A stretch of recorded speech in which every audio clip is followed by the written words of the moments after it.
পথ দুর্ঘটনা কমাতে গত এক সপ্তাহ ধরে দক্ষিণ দিনাজপুর জেলা জুড়ে অনুষ্ঠিত হচ্ছে পথ নিরাপত্তা সপ্তাহ। শুক্রবার যার শেষ দিন ছিল। জেলা জুড়ে বিভিন্ন অনুষ্ঠানের মধ্যে দিয়ে দিনটি পালন করা হয়। তবে মূল অনুষ্ঠানটি অনুষ্ঠিত হয় বালুরঘাট জেলা প্রশাসনিক ভবন সংলগ্ন বালুছায়ায়। এদিন বিকেলে একটি অনুষ্ঠানের মধ্যে দিয়ে পথ নিরাপত্তা সপ্তাহের সমাপ্তি করা হয়। এদিনের এই অনুষ্ঠানে উপস্থিত ছিলেন ডিএসপি ট্রাফিক বিল্লমঙ্গল সাহা, অতিরিক্ত জেলা শাসক রবি প্রকাশ মিনা, আরটিও সজল কুমার মণ্ডল, সদর ট্রাফিক অফিসের আইসি অরুণ কুমার তামাং সহ অন্যান্য আধিকারিকরা। গত এক সপ্তাহ ধরে জেলা জুড়ে পথ নিরাপত্তা সপ্তাহ পালন করা হয়। আজ এই পথ নিরাপত্তা সপ্তাহ শেষ হয়।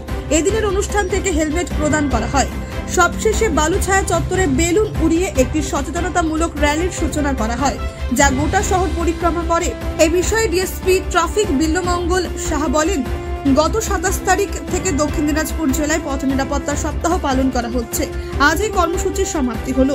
জেলা জুড়ে একাধিক কর্মসূচির মধ্যে দিয়ে এই পথ নিরাপত্তা সপ্তাহ শেষ করা হয়। পথ নিরাপত্তা সপ্তাহের শেষ দিন কি কি কর্মসূচি পালন করা হলো? অ্যাকচুয়ালি আজকে রোড সেফটির শেষ দিনে আমাদের সারা জেলা জুড়ে প্রোগ্রাম হয়েছে। গঙ্গারামপুরে যেমন আমরা একটা এসএ কম্পিটিশন করেছি স্কুলের স্টুডেন্টদের নিয়ে রোড সেফটির উপর। তারপর আমাদের হরিরামপুর ট্রাফিক গার্ডের র্যালি হয়েছে এবং বালুরঘাট ট্রাফিক গার্ড এবং আমাদের ট্রান্সপোর্ট ডিপার্টমেন্টের সহযোগিতায় আজ বালুছায়াতে আমরা এই ক্লোজিং সেরেমনিটা করলাম। এখানে আমাদের এডিএম জি স্যার, আরটিও, আইসি ট্রাফিক এবং আমি ডিএসপি ট্রাফিক সবাই আমরা উপস্থিত ছিলাম। স্কুলের স্টুডেন্ট এবং অন্যরা ছিল। এখানে আমরা এই যে রোড সেফটির উপর কিছু আমরা স্পিচ দিলাম এবং আমরা কিছু হেলমেট ডিস্ট্রিবিউশন করলাম। সেখানে উপস্থিত ছিলেন আমাদের এডিএম জি স্যার, আরটিও আমরা।